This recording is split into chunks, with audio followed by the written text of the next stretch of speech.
Ben, hi, I want to go to you first. I mean, what do you make of this pretty good news, at least the good signals and messaging that we're getting out of the region?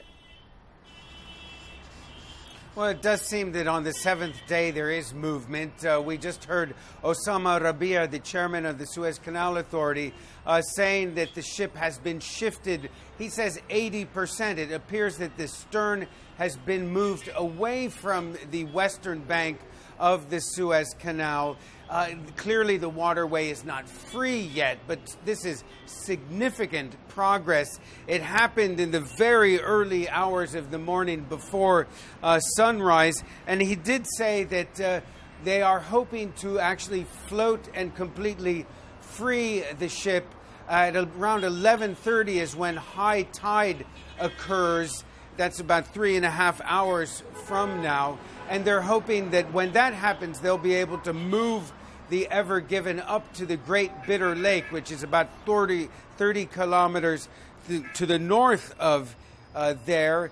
He did say that perhaps navigation will be able to resume by noon today. That's difficult to really be confident about, but by and large, the news we're getting, the pictures we're getting on social media, all point in the direction of the resolution of this week-long crisis.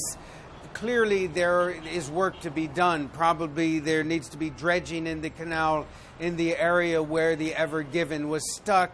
The ship itself, there are questions about its seaworthiness at this point, but certainly it seems that Egypt has gotten over the worst of it at this point.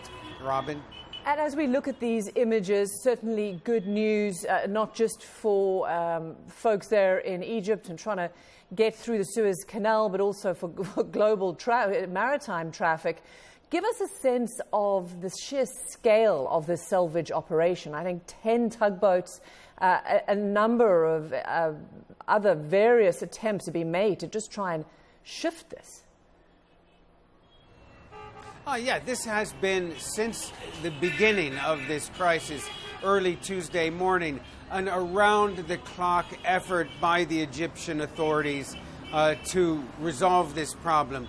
Keep in mind that it brings in the Suez Canal about $5.6 billion, at least in 2020, to Egypt. But more importantly, it's the prestige, it's the reputation of a nation that was at stake, and much lightheartedness has been made about those pictures of a single backhoe trying to dredge around the front of the ship. But the fact of the matter is, on the other side of the ship, there were a variety of tugboats trying to nudge the ship free. So yes, this has been a huge effort by the Egyptian authorities, helped by Dutch and Japanese experts as well. And really, Egypt has been holding its breath, waiting for this to be resolved. This is, as I said, important economically, politically, symbolically, and strategically.